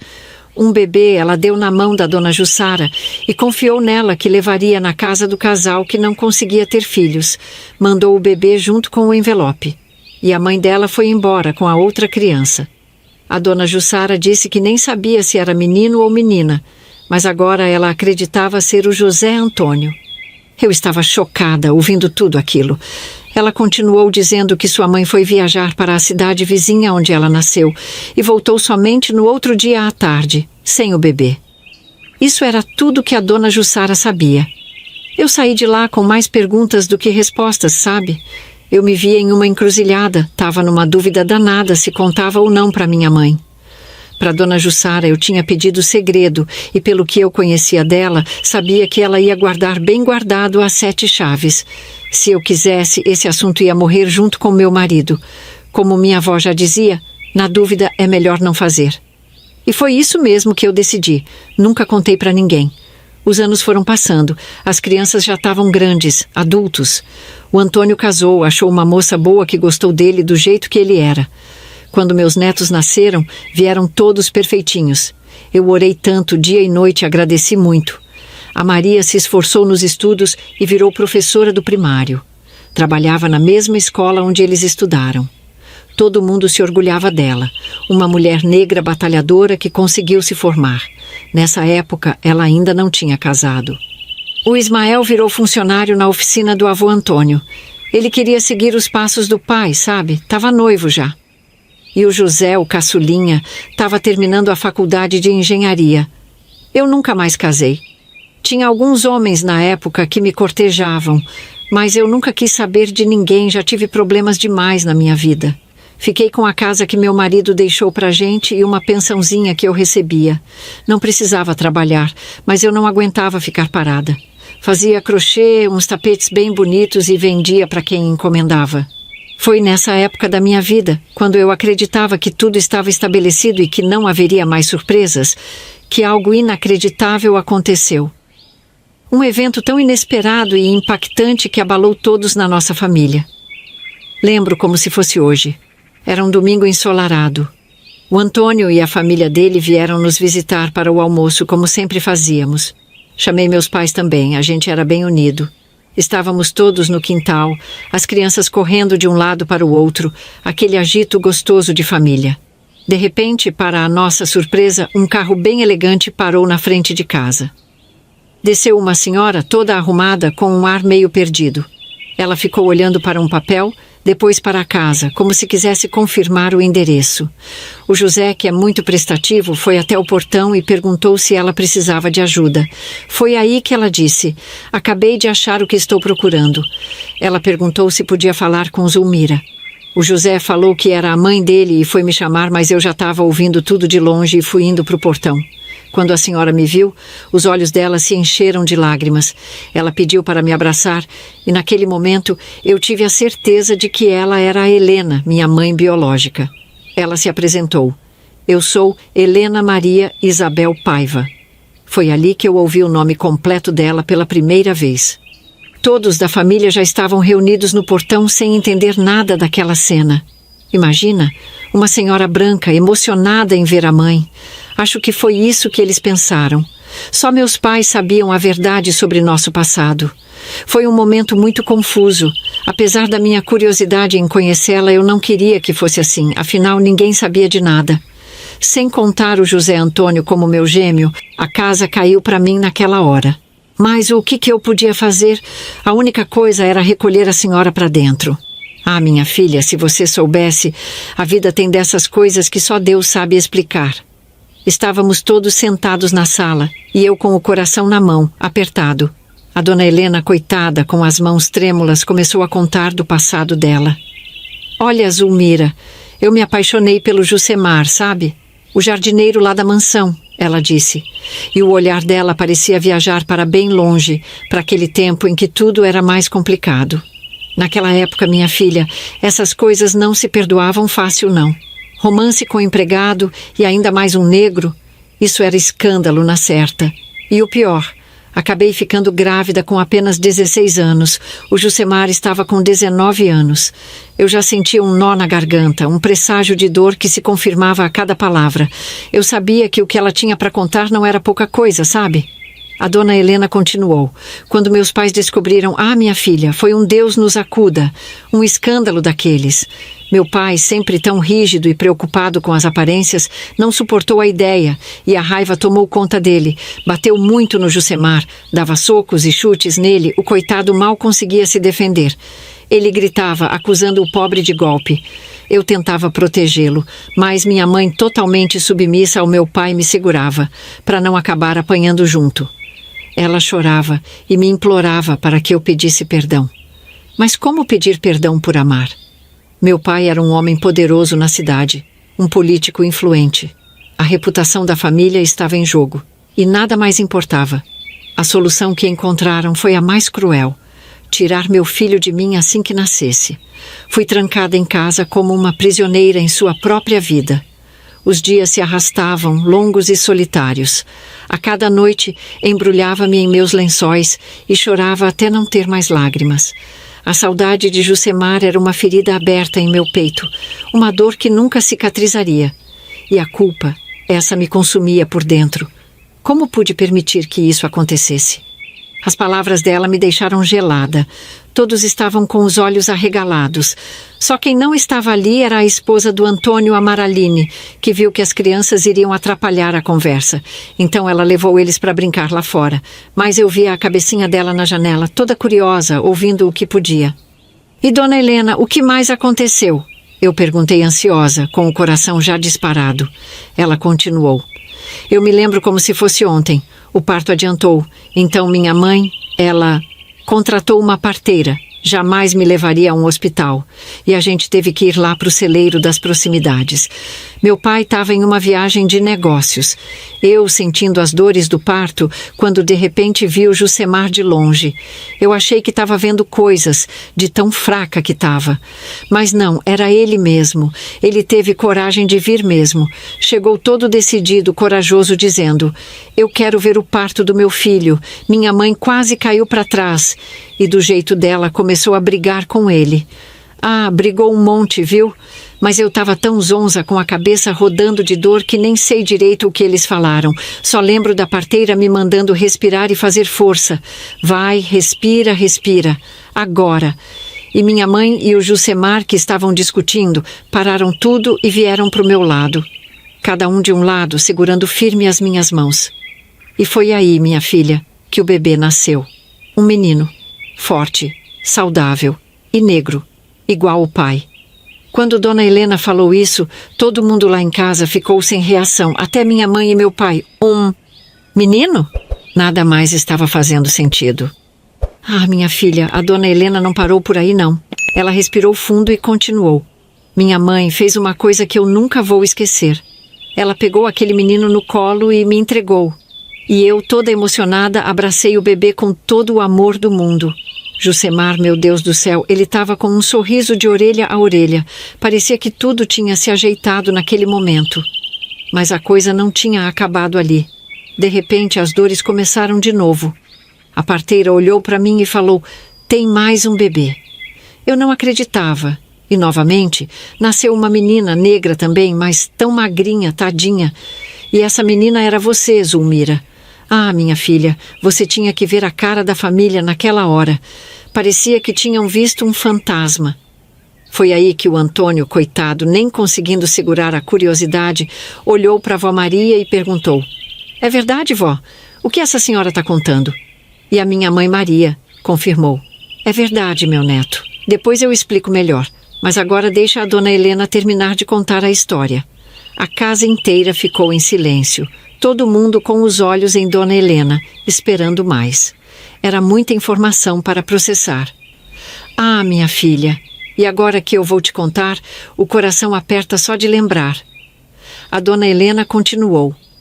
O Jusemar, já sabendo que meu pai não estava por perto, ajoelhou ali no chão, aos pés da minha mãe, e começou a implorar. Ele dizia que me amava, que ia cuidar de mim e dos bebês. Falou que tinha juntado umas economias, que a gente podia fugir, começar uma vida nova. Mas minha mãe, coitada, olhou para ele com pena e disse: "Ah, Jusemar, como você é ingênuo. Essas economias devem ser uma mixaria. Como você pretende manter minha filha bem? E além disso, o meu marido nunca aceitaria isso. Ele ia mandar caçar vocês dois até o fim do mundo." Mas o Jusemar não desistia. Falou tanto, que acabou convencendo minha mãe a nos ajudar. Acredita que ela, no desespero de proteger a gente, tirou o colar que ela tanto gostava, os brincos, os anéis e até a aliança de ouro do casamento? E disse pra gente sumir, desaparecer dali, que um dia, se Deus quisesse, ela ia nos achar. Aí ela me beijou na testa e, com o coração partido, nos mandou embora. O próprio motorista da minha mãe nos levou até uma pensão que o Jusemar tinha conseguido alugar. Era simples, mas era o que tínhamos. Sabíamos que não podíamos ficar ali muito tempo. Tínhamos que sair dali o quanto antes. Dona Helena parou por um momento e eu podia ver nos olhos dela o peso de cada uma dessas palavras. Era uma tristeza que parecia carregar décadas de dor.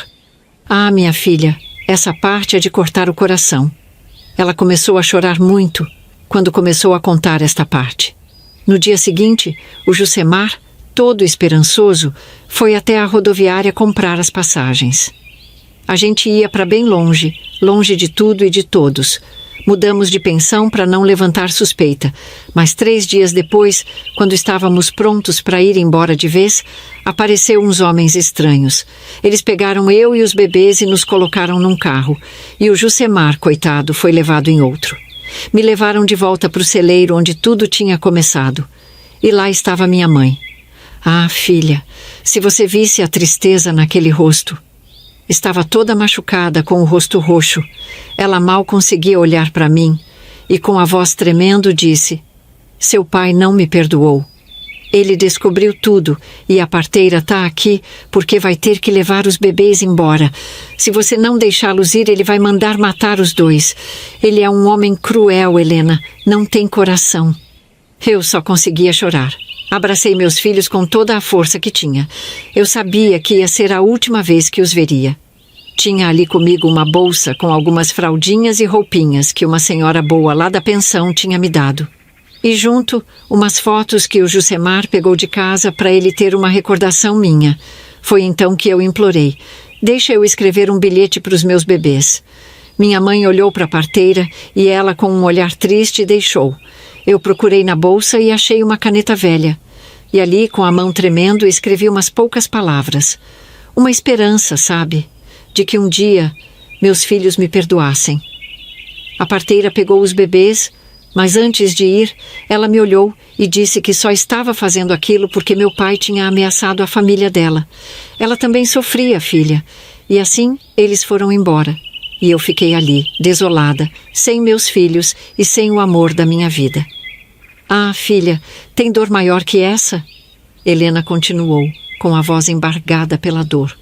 Foi então que, quando cheguei em casa, meu pai estava furioso. Ele me pegou de surpresa, me deu uns tapas na cara e me jogou no chão. Gritava: "Tá satisfeita? Por sua causa eu posso nem me eleger. Coloquei aquele safado na cadeia. Se depender de mim, ele vai apodrecer lá. Ele roubou as joias da sua mãe." Claro que ele sabia que não era verdade, mas parecia que gritava aquilo para si mesmo, tentando se convencer. Eu tentei falar. Eu disse que o Jusemar era mais honesto que ele, mas eu não devia ter falado. "Ah, filha, ele bateu tanto em mim e na minha mãe. Ela só queria me defender." A gente ficou vários dias se recuperando das agressões. Meu pai não teve piedade. Foi então que ele tomou uma decisão cruel. Comprou uma passagem de avião e me matriculou em uma escola em Boston, nos Estados Unidos. Disse que eu nunca mais iria atrapalhar a vida dele. E assim eu fui, sem poder dizer adeus a ninguém, sem saber o que aconteceria. Era uma época tão desgostosa, filha. Eu desejei, do fundo do meu coração, que meu pai sumisse deste mundo, que tudo fosse diferente. Helena parou de falar e olhou para baixo, pegando seu lenço da bolsa. Eu senti muito dó dela, então fui abraçá-la. Mas ela queria falar mais. Ela nos contou que sempre que sua mãe ligava lá em Boston, ela relatava as atrocidades que o pai dela cometia. Em uma dessas ligações, mais ou menos 3 meses que ela estava lá, a mãe dela revelou que o Jusemar tinha morrido na cadeia. Mataram ele lá dentro. Ela disse: minha mãe estava devastada. Acreditava que o pai tinha mandado matar o Jusemar, por medo de que ele pudesse falar algo que prejudicasse a candidatura dele. Ouvi aquilo e quase morri de tristeza. Quando ela disse isso ali na sala de casa, eu via no rosto de cada um uma tristeza imensa. A mãe e o pai estavam chorando fazia tempo. Eu fiquei arrasada. Meu pai biológico morreu. E Dona Helena continuou. Então eu fiquei lá por anos, mesmo depois de ter me formado, sem coragem de voltar para casa, nunca mais queria ver meu pai. O pobre Jusemar envolveu-se comigo e acabou se tornando vítima de uma tragédia. Foi acusado injustamente de roubo e depois morto na cadeia. Não consegui aceitar tudo isso. Então eu fiquei lá no exterior por 42 anos. Acabei me casando, tive 3 filhos e um deles é um casal de gêmeos também. E agora só voltei porque meu pai também foi morto. A investigação ainda está em andamento e não se sabe o motivo exato da morte dele. Trouxe meus filhos comigo e meu marido ficou por lá por causa do trabalho. Ele é um homem muito bom e conhece toda a minha história. Então contratei um detetive.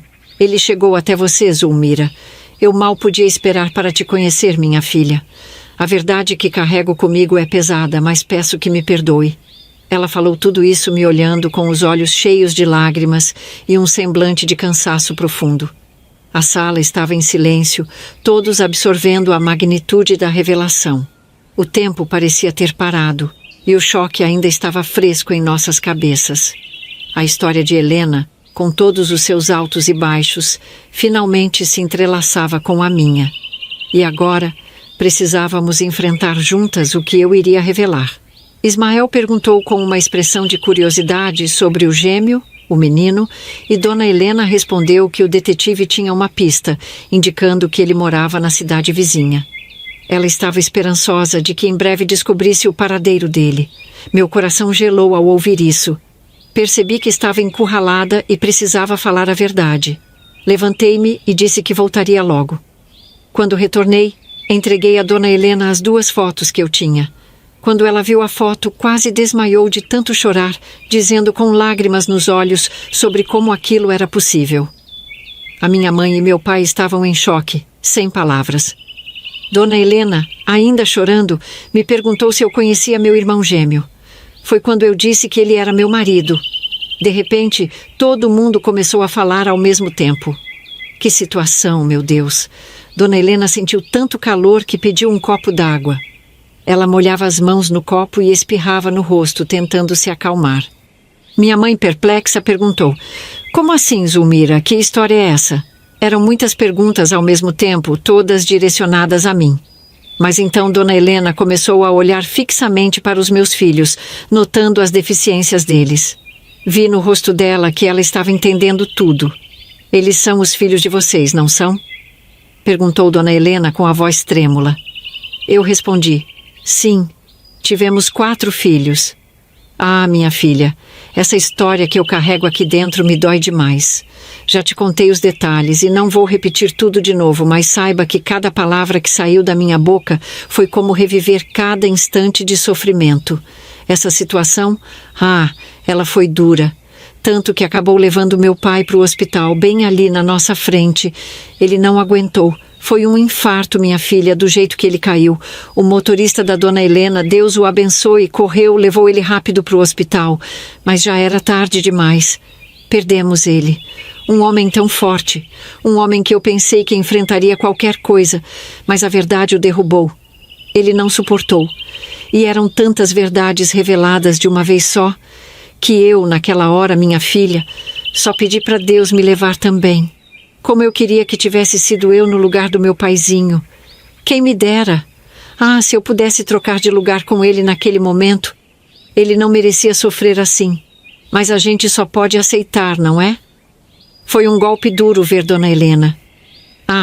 Ela ficou simplesmente apavorada, horrorizada quando soube que os próprios filhos, os gêmeos que ela perdeu, acabaram se casando.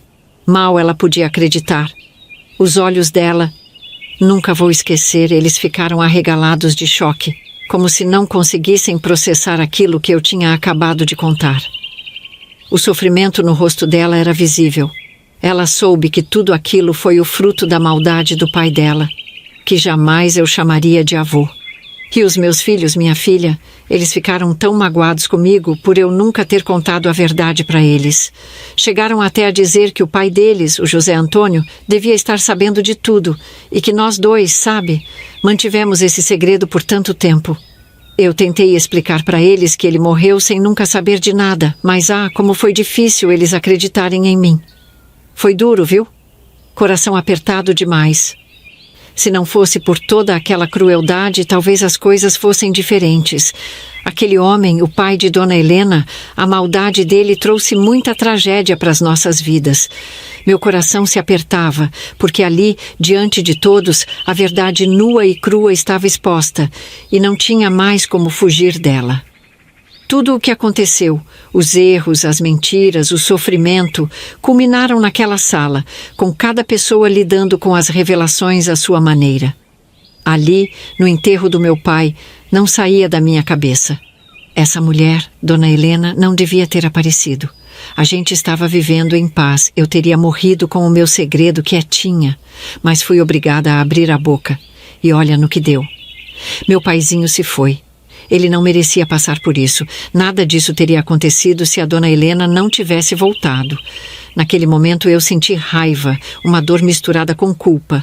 Só que depois me dei conta de que era egoísmo da minha parte. Afinal, ela era a maior vítima.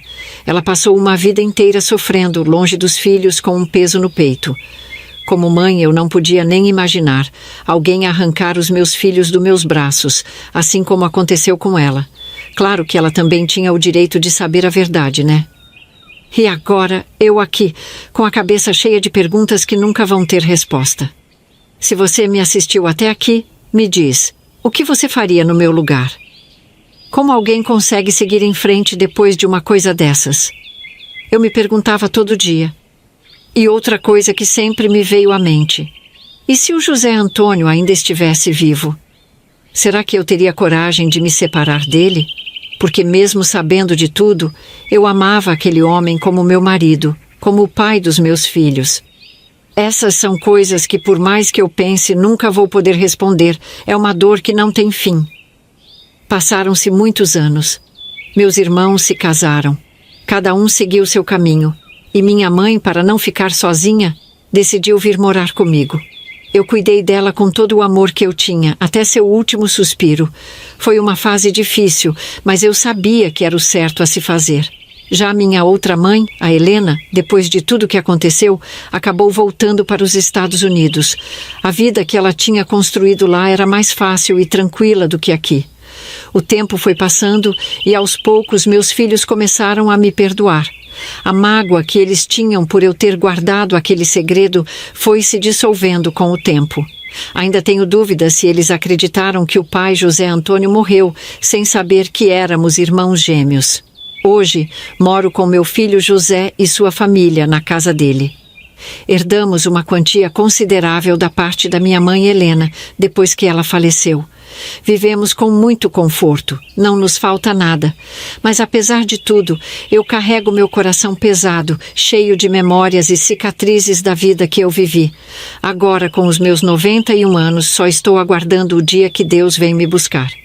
Se você ainda não se inscreveu neste canal, aproveite e faça isso agora. Em troca, receba histórias reais dos avós, todas as semanas. Escolha outro vídeo para continuar assistindo e se comovendo.